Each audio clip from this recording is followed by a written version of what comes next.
Okay, three words Mayor John Cranley used to describe what happened today: heartbreaking, abnormal, and grotesque. And to get you caught up to speed, if you're first joining us, 3 people have been killed by a gunman who walked into the loading dock at Fifth Third Bank on Fountain Square, proceeded from the loading dock to the lobby. The gunman is also deceased. 2 other people are fighting for their lives.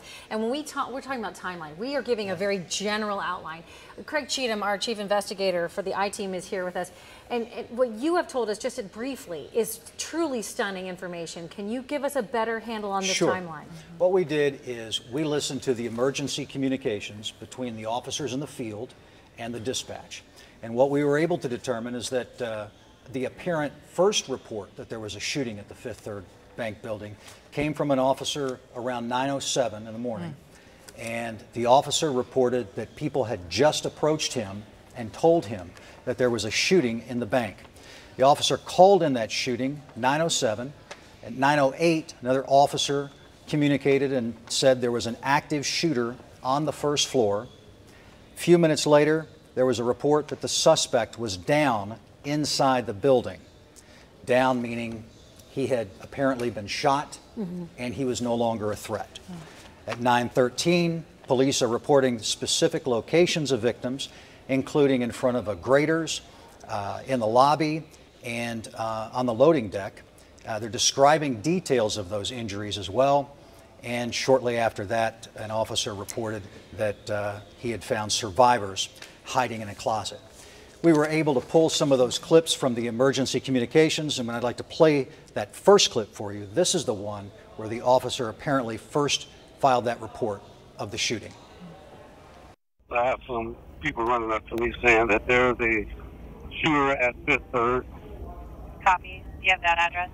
I do not. It's just on the square.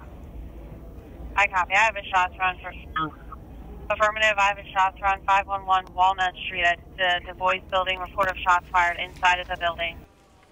And I think what's telling about that, it's just on the square. Everybody knows what just on the square means in Cincinnati. I mean, imagine that. You're an officer patrolling that area. I mean, you're there. Yeah, sure. You're just walking and saying hello to people. People are running up to you saying, there's a shooting, there's a shooting.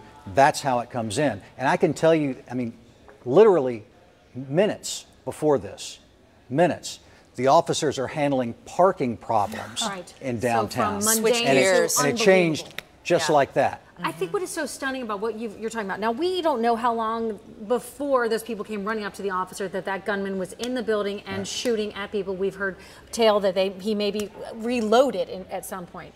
However, from 9:07, when they get this first report, to 9:11, when they take that gunman down, and that is extraordinary to me. Just a few minutes. It's exceptionally fast.